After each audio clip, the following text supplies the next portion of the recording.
first like to start by asking you your name. My name is Judith Summer. And where were you born? I was born in Budapest, Hungary, And in what year were you born? 1925. I'd like to ask you, Judy, tell us something about your childhood in Hungary. Till 1938, when I was 13 years old, I lived a very normal life in Hungary, and everything changed in 1938 after the Anschluss, when the Germans occupied Austria. After that, being that Hungary was allied with Germany, we started to have the so-called Jewish laws also. It wasn't as bad at that point as in Germany, because certain things a Jewish person couldn't do, or they couldn't work in certain jobs, but at least our life wasn't in jeopardy at that point. Again, in a way, I was fortunate when I compare myself to people in Poland, for example, at the same time, who soon after the German occupation, they were already in ghettos, couldn't go to school, and went through a lot of horrible things. Compared to them, I was fortunate, because even though, as I say, Hungary had the so-called Jewish laws, but I could still, for example, finish my education. I went to the so-called gymnasium. Now, when I graduated there in 1943, already no Jewish person was allowed to start, but I could finish my education. And as I say, certain jobs weren't allowed, but we still lived a very normal, everyday existence. And all that changed very suddenly in March of 1944, when the Germans, retreating for the Russian army, marched into Hungary, supposedly, quote unquote, to help their allies against the Russians. And then things really changed, but very fast. All the things what the Germans did in Germany, what took them many years to refine. They were at the point in 44 when they have everything down pat, and what took them years in Germany or other countries to do, they did in weeks in Hungary. Right away, Jews couldn't work. Jews had to wear yellow star, like days after they marched into Hungary. And each day, new laws came out what you could or could not do. And for example, people who were visiting in Budapest, relatives, friends from other towns, and naturally after the German occupations tried to go home. The Germans arrested every Jewish person, whether it was at the airport, the railroad station, the bus station, for the single reason that they were Jewish. And they put them, at that point, in a camp in Budapest, an internment camp. And how I happened to end up in Auschwitz, the story was that rumors were flying, naturally.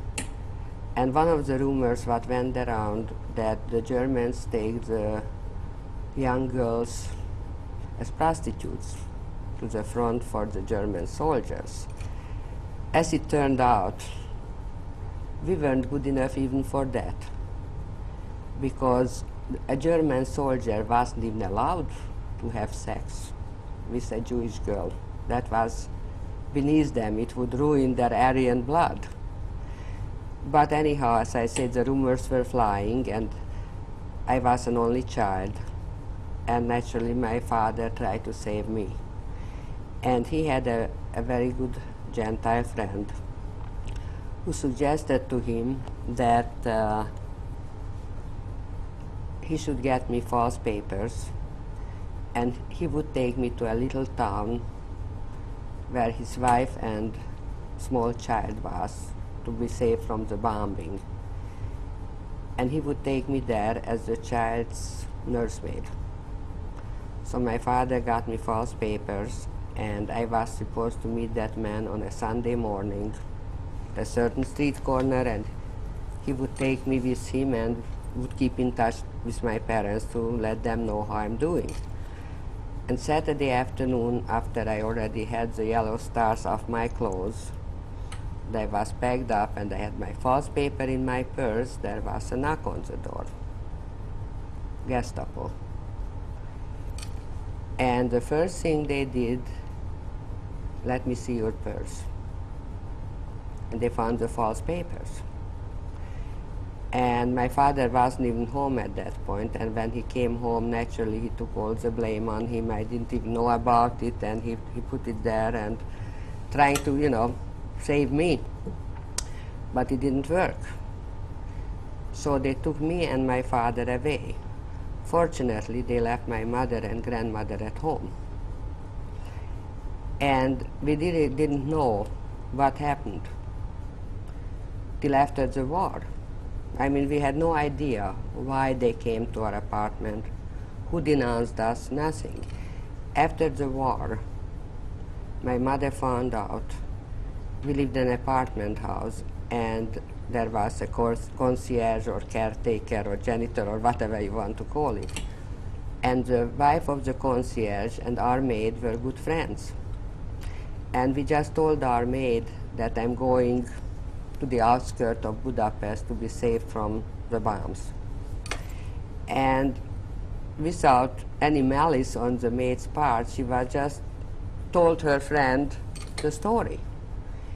And at that point, you were hiding all your valuables down in the basement. In case the house was bombed and you survived, you would find it down in the basement. And this woman knew that. And she decided she wanted to take all our valuables and denounce us to the Gestapo. And that's how they came. And actually, I always tell that story. Of all my contemporaries, my friends, my relatives of my age, I was the only one who ended up in Auschwitz. Because Budapest, first of all, being a big city, you could hide easier. Secondly, the Germans left Budapest for the last. I mean, they took all the Jews from the small towns where it was easier, where everybody knew who you were, you couldn't hide. And by the time they were ready to take the Jews out of Budapest, and they were already putting them in ghettos. First they lived in so-called Jewish houses, and then they were putting them into ghettos, ready to transport them. And by then the Russians came and liberated Budapest. So only the people who were arrested in the beginning, like the ones I told you about at the railroad station, bus station, or for some reason were denounced to the Gestapo, were on the so-called first Hungarian transport. So anyhow, they took me and my father up to Buda side. In the hills there was a Gestapo headquarters, and we were there for a few days. And then they took us down to the central police station, where I was put in a cell with streetwalkers, prostitutes. And at the age of 19, I figured, well, my God, that's the worst thing what can ever happen to me. In the meanwhile, my mother tried to get us out. Tried everything and everybody. And a typical remark to her was, from a Gentile friend, that if I would be a murderer, he could help me. But being that I'm Jewish, he can't do anything. And then finally they said, well, they will try to get me out. They can't do anything for my father, but they will try to get me out. And I was supposed to be let out like the next day, so much so that my mother sent into the jail a yellow star. So when I'm let out, I wouldn't be arrested again, not wearing a yellow star. But it didn't happen. And the next thing I knew, they were taking us to this internment camp where all the other people who were arrested in the last few weeks already were. And at this point, we still figured, well, you know, the worst thing what can happen to us, they will take us to a labor camp in Hungary. And again, a few days go by, and they marched us to the railroad station. And there we were put in the horse wagons, and they closed the door on us. And all of a sudden the door opens again, and there are a German soldier. You see, till now it was the Hungarian police. All of a sudden there is a German soldier, so people were getting quite hysterical that they're taking us to Germany. That was the pessimist. The optimist says, oh no, but after all, you know, it's a German occupation, the Germans has to count us too. So the train started to move, and we were going and going. And after a day of traveling, we all realized we're not in Hungary anymore. We're going into Poland. Now, all this was without food or water or anything. So whatever it was, I think 2.5 days, however long it took, we arrived. We finally, the train stopped. And many times I was asked the question, did you know where you were? Now, I know people in Poland knew already about extermination camp, concentration camp. As far as I was concerned, in Hungary, in Budapest, we never knew that such a place existed. So they finally opened the doors, and there were the Germans with the German shepherds, the guard dogs, and, you know, heraus, heraus, get out, get out. And we got out, and from that moment on, whatever you did, you always had to stand in line of 5. You always had to line up in line of 5.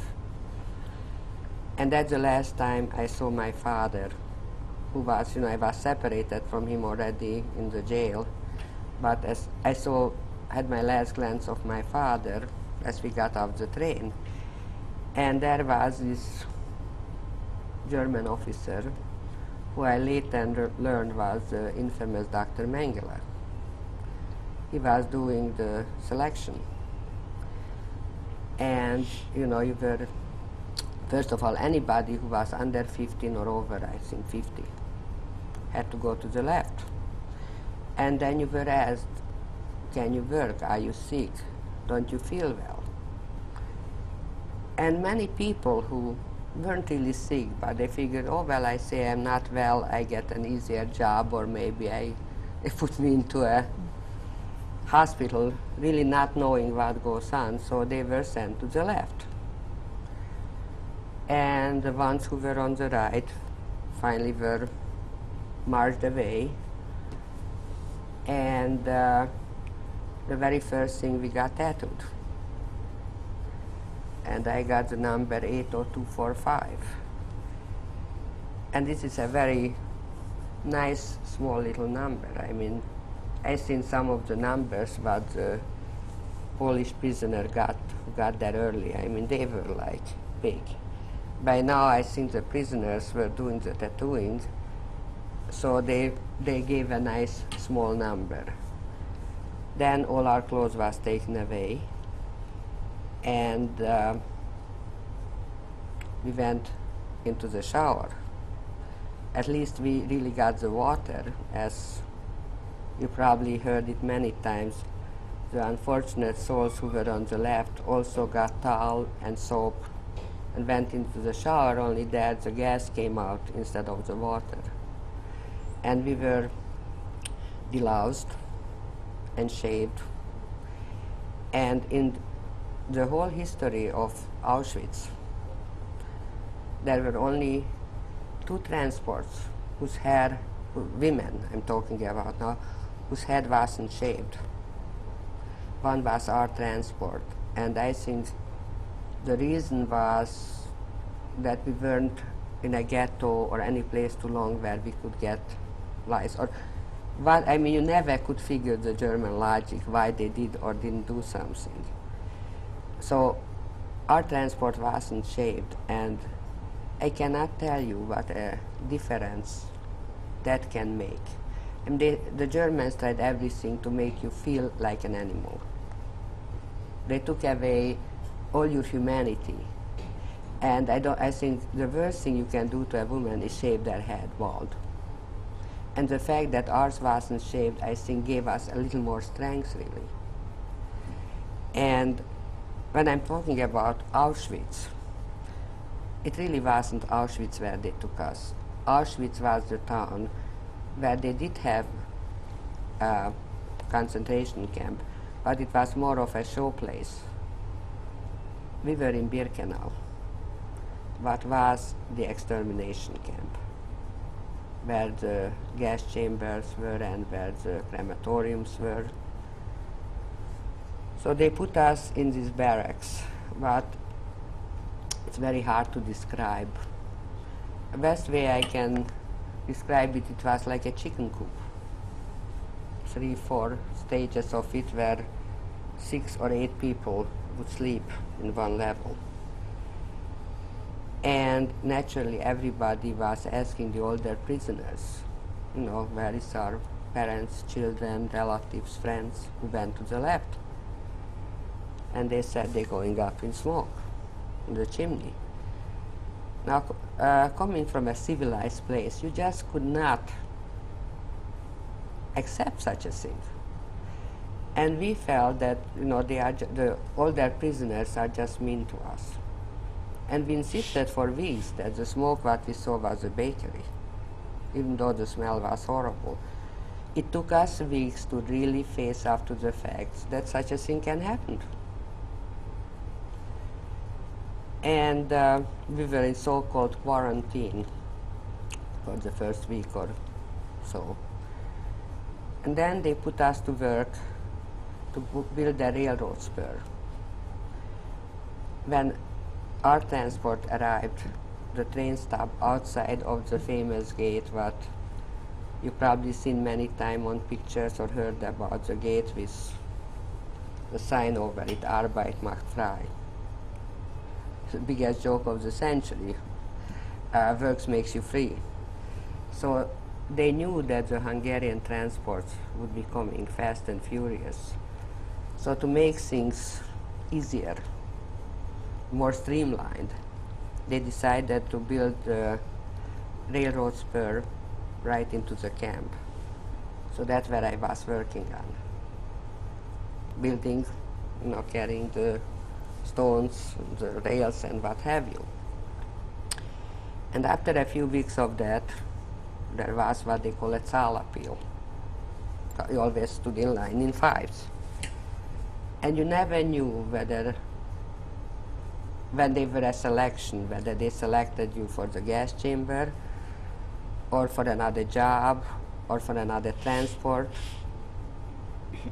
You just stood there hoping they won't notice you in a way.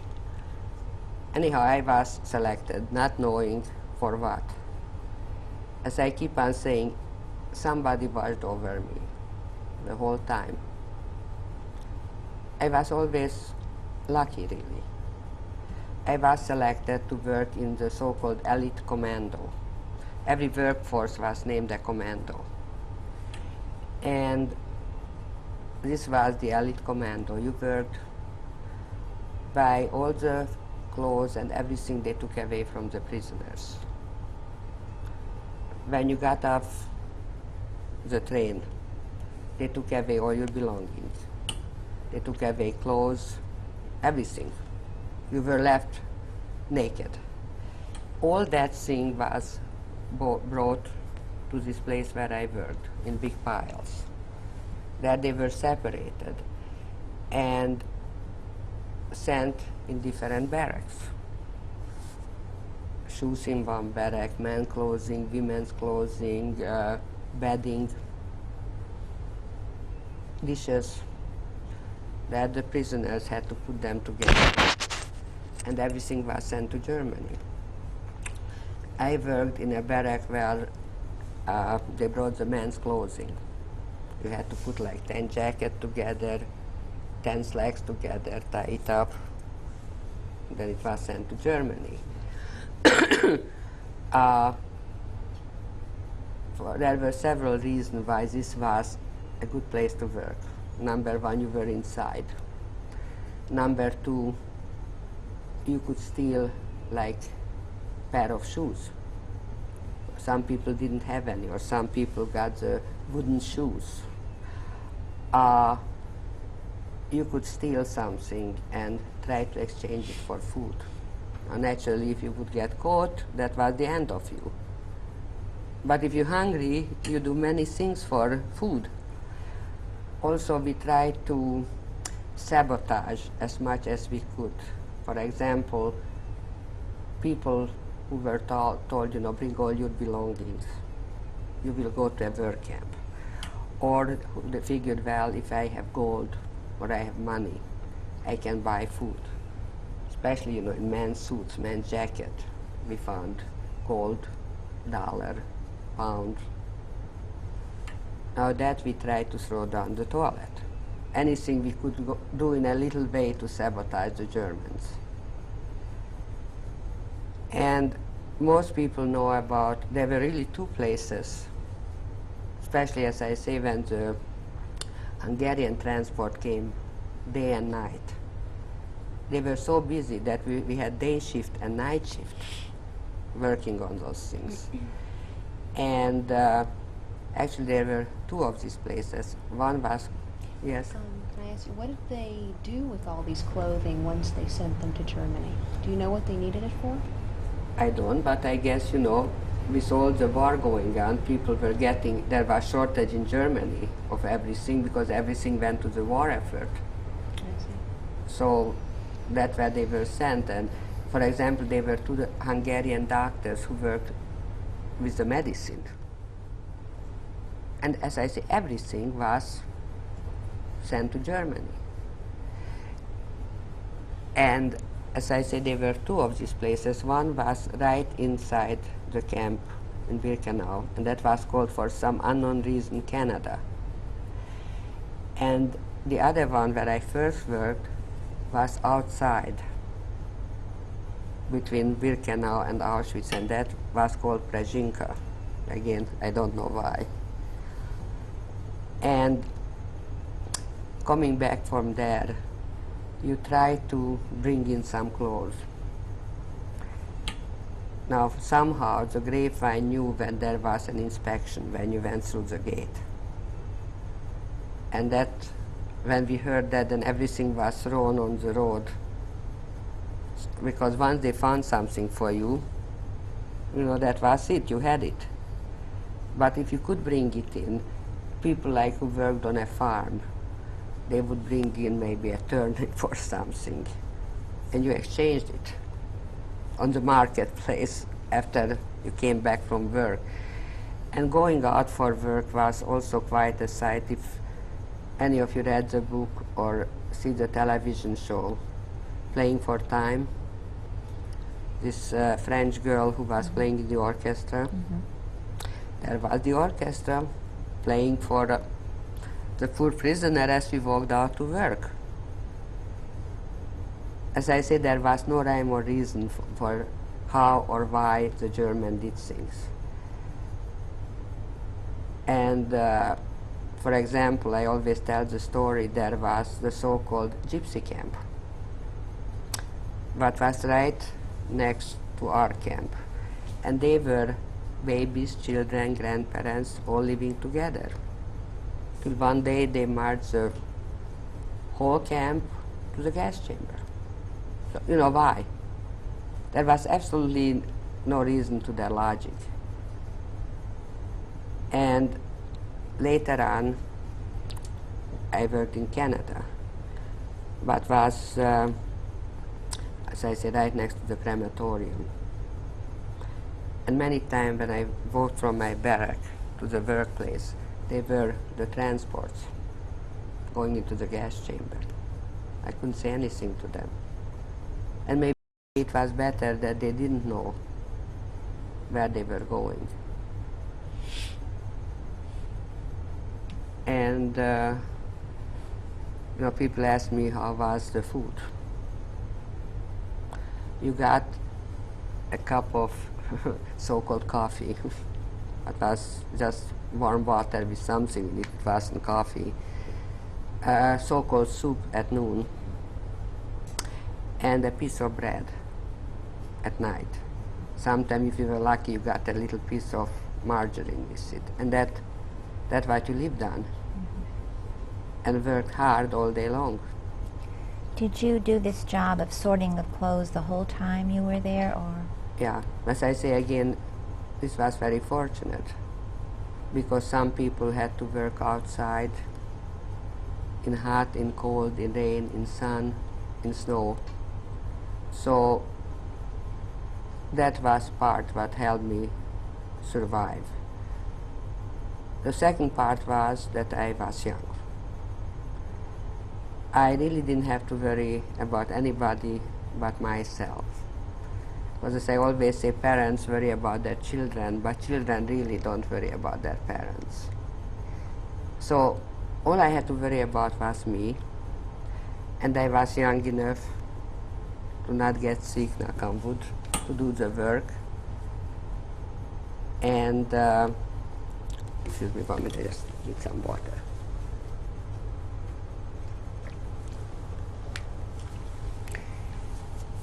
And again, that I worked in a place where I could keep my health, at least till I was in Auschwitz. Any other question about Auschwitz before I go any further? No, tell us what happened. So,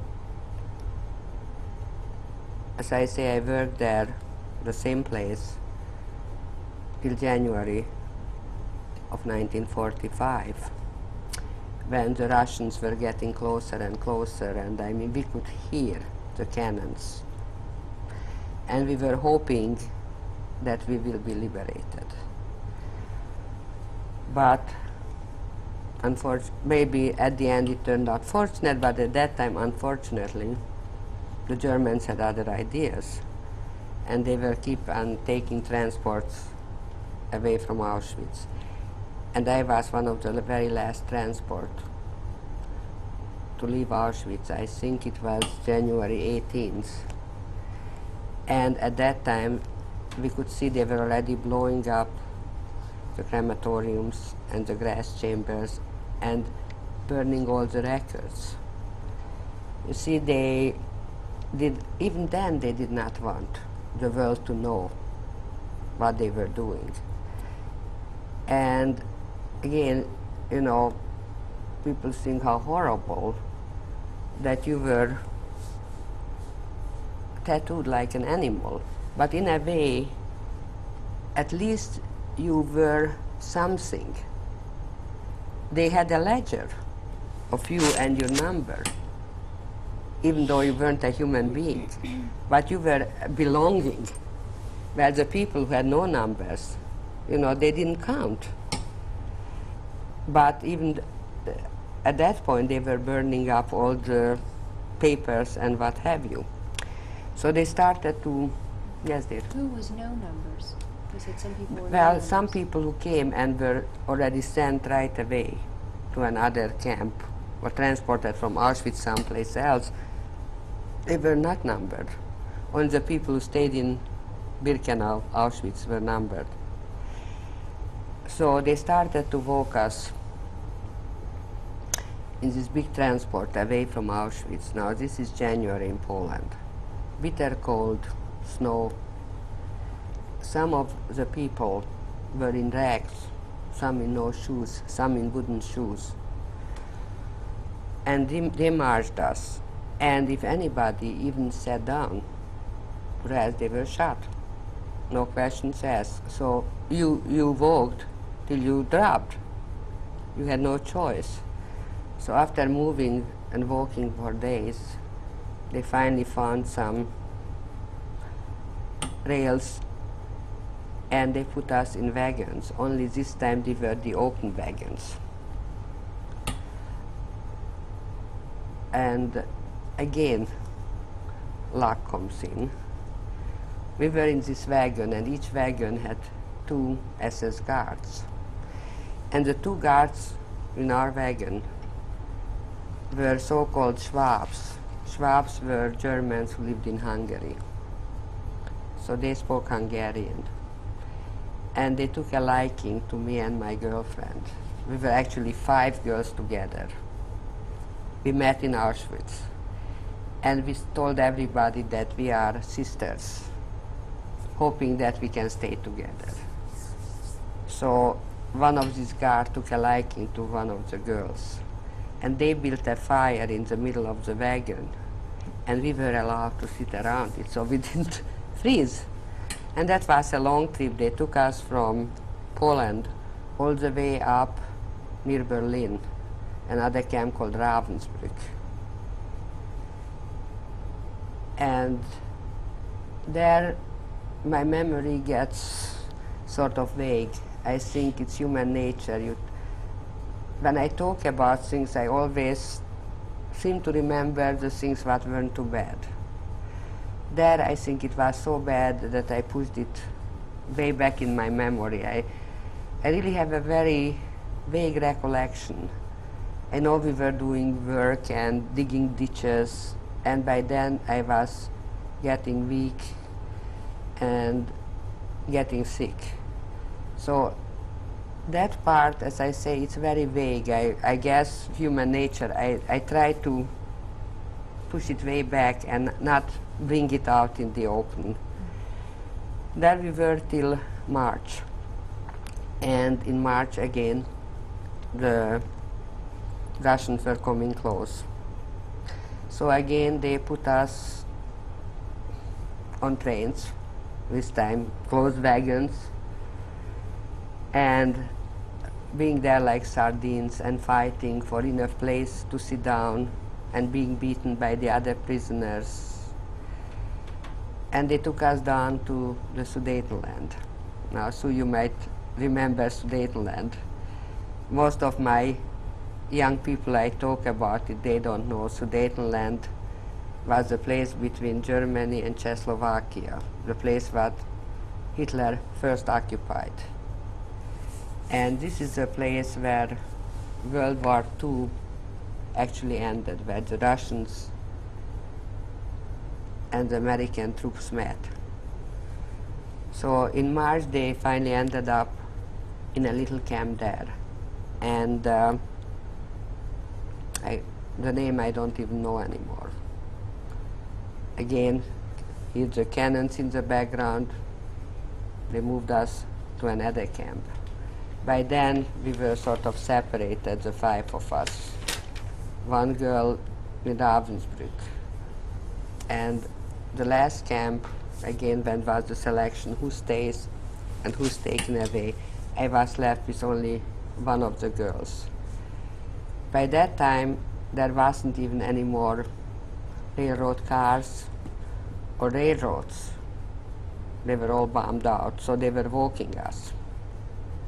Transport of, I don't know, thousands of women, just walking. They didn't know what to do with us. The only difference was that I think even the SS at that point realized that the end is getting near, and they didn't shoot you if you couldn't walk or if you were sick. They actually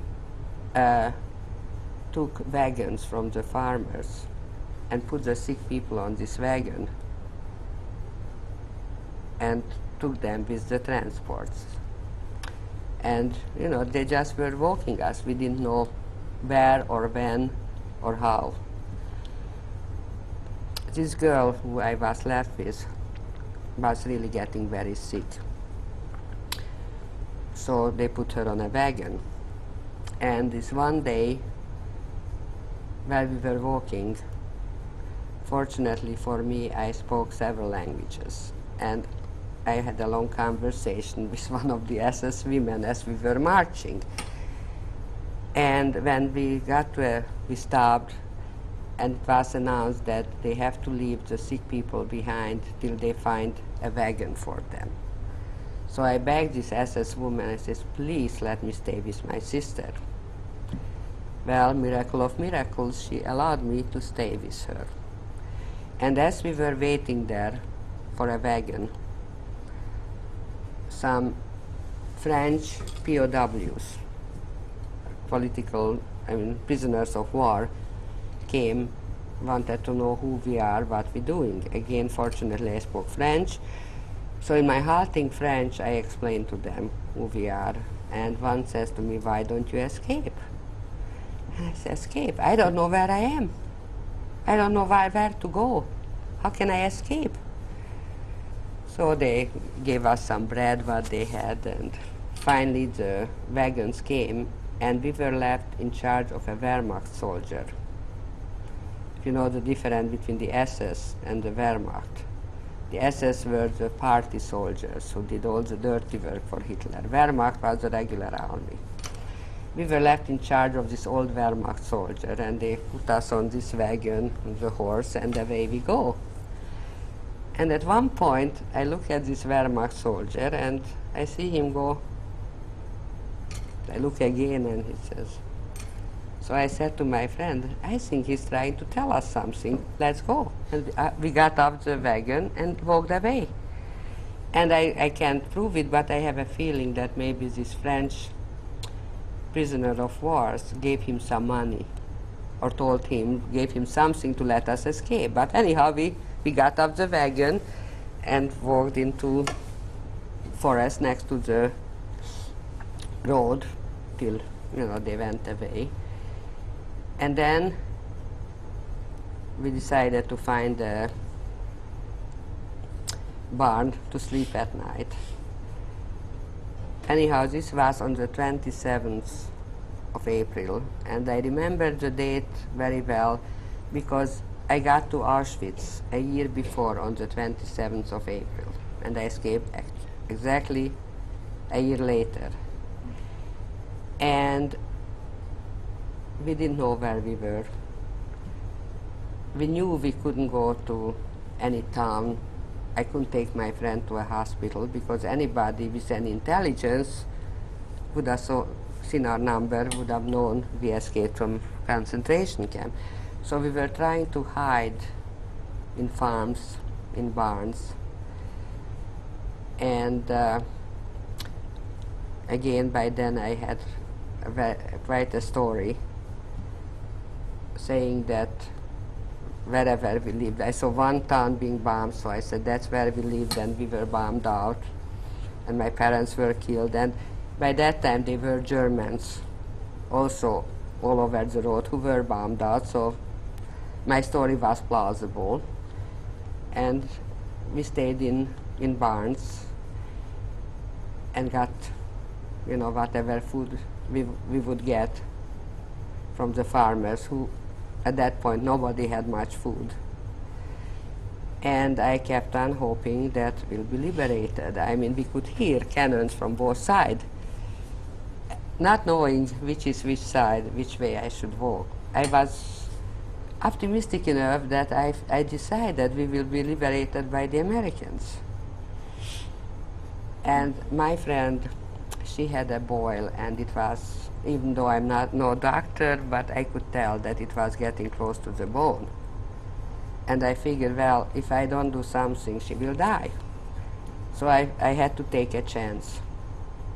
And I asked where is a hospital nearby, and they told me that such and such a distance there is a military hospital in a little town. So I said, okay, we have to take a chance, and we started to walk. And around noontime we got to a little village, and it started to rain. And I saw a nice farmhouse, and I said, well, let's stop for lunch. So I knock on the door, real brave, and they open the door, and there is a company of soldiers. I said, oh my God, what did I do? But I figured, well, it's too late now. So again, they were Wehrmacht soldiers, and by now I had my story down pat. And by the time I finished, they were all crying. poor little girls, wandering around alone. Their parents were killed. And they gave us food. And I looked out and it was still raining, so I said, no point going to the next town where the hospital is. Might as well stay here in the barn. Looked like a nice barn. I was an expert on barns by then. So I said to the farmer, can we stay here? Well, the farmer knew that something was fishy, and he said, you have to ask permission from the town mayor, because there are a lot of people who escaped from a concentration camp. And I started my spiel here, what we did for the fatherland, and I can't even find a barn to sleep in. So one of the Wehrmacht soldiers said, don't worry, I come with you to the mayor. He did. We got permission to stay in the barn, and we just settled down. When I heard a lot of noises, there was a big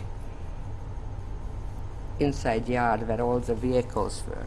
And I see all the Germans running, getting on the vehicles, and away they go.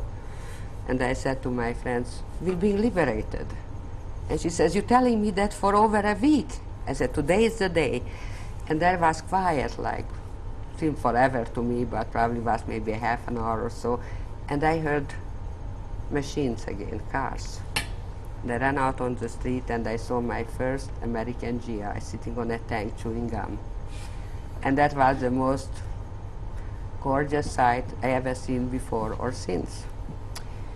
And the next morning, the farmer's wife and daughter came with a tray with food to the barn, serving us breakfast, saying, now be sure you tell the Americans how nice we were to you. And so we got out, start to walk to this hospital, and I see my first GI, two boys, typical GI fashion, high girls, and in my very broken English I said, how do you do? And they ran over, oh, you speak English, and blah, blah, blah. And I'm trying to explain who we are, where we came from, and slowly we understand each other. And so one GI says, and where are you from? And I say, I'm from Budapest, Hungary. And the most perfect Hungarian says, well, why are we speaking English then? A Hungarian boy from Cleveland. My very first GI was a Hungarian. And I took my friend to the hospital,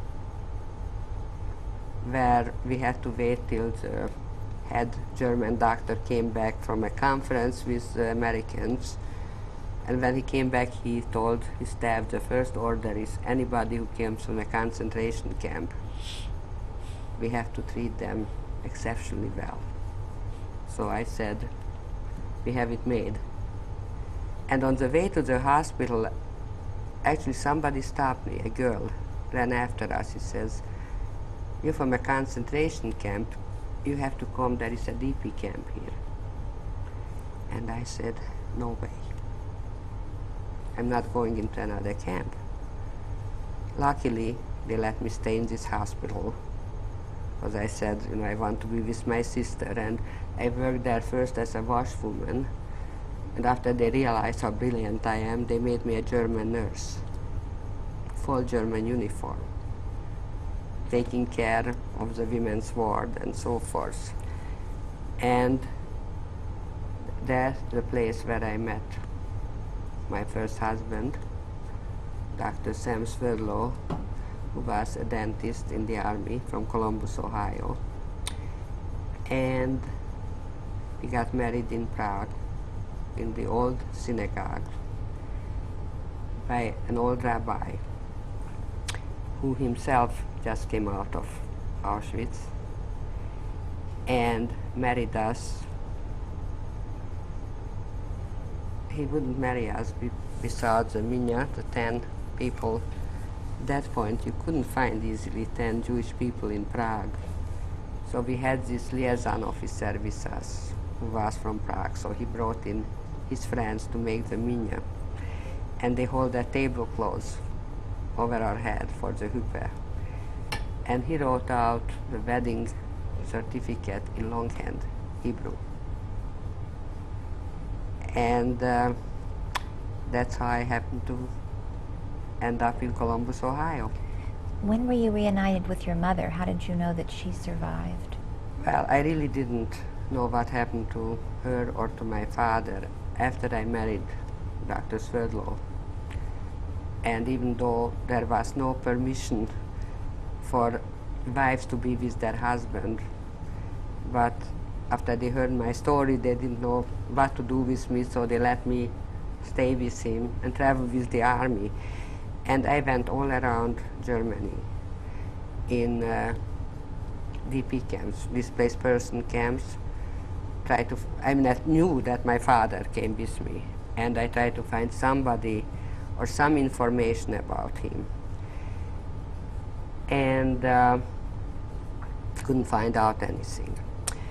And we were still in the Sudetenland, and we went back to Prague.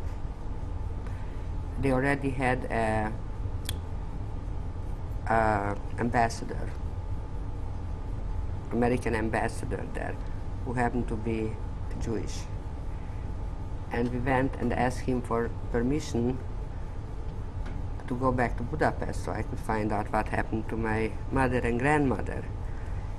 And he said, and you have to realize this was like in August of 1945. War just ended. He said, I can't let you go back behind the Russian line because we're already losing many GIs. And we cannot start World War III for a few people.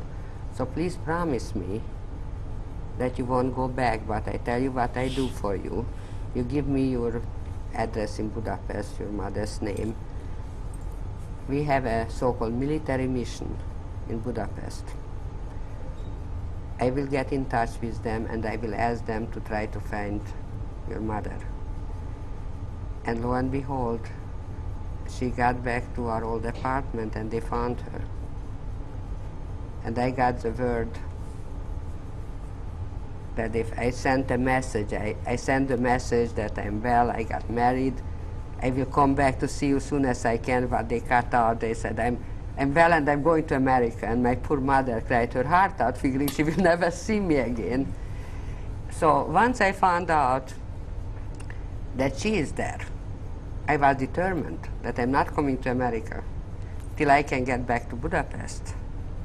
And that was another long story, how we gotten back without permission, but we made it.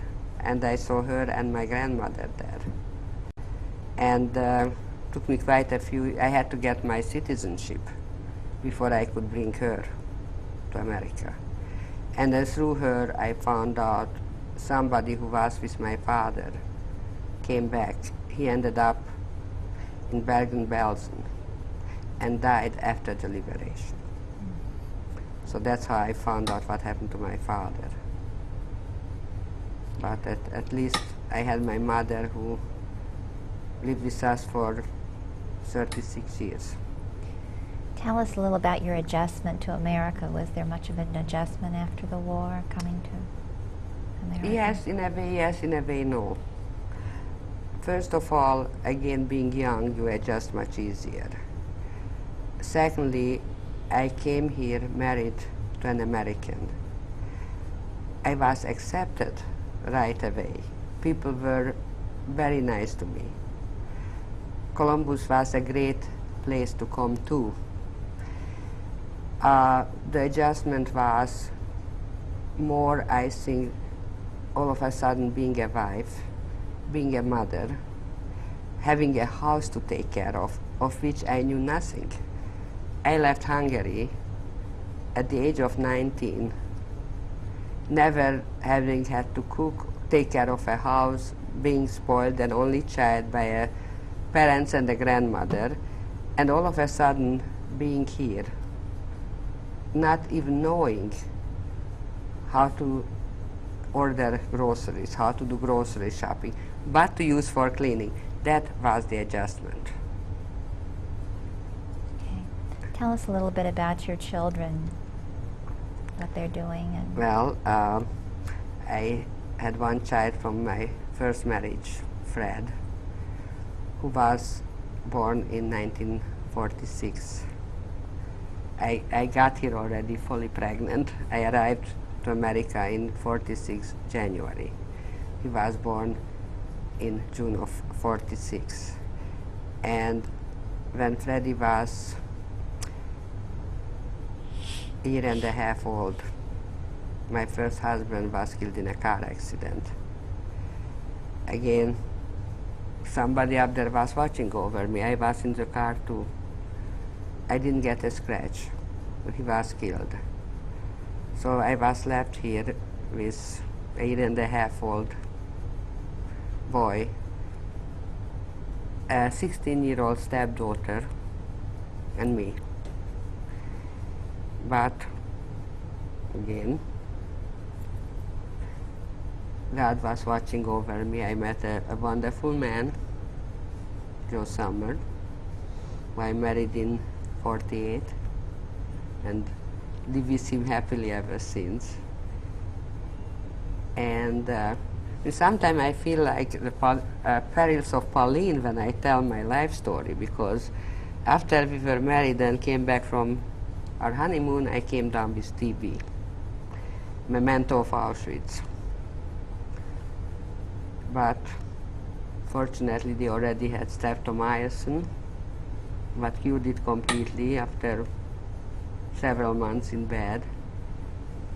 And Joe and I had 2 children, Babs, who was born in 1952, and Tommy, who was born in 1953. And by now, Fred is a lawyer in Columbus, has 3 children, 2 boys and a girl. Babsy is a CPA working for Price Waterhouse. 2 boys right now living in Boston. And Tommy, also CPA, working for Inland Steel, the Treasurer's office, living in Chicago, and has 1 little girl. So that's about my story. Any other questions? No. Is there anything else you'd like to tell us? No, I think I pretty much covered everything. Thank you, Judy. Thank you. You were very nice.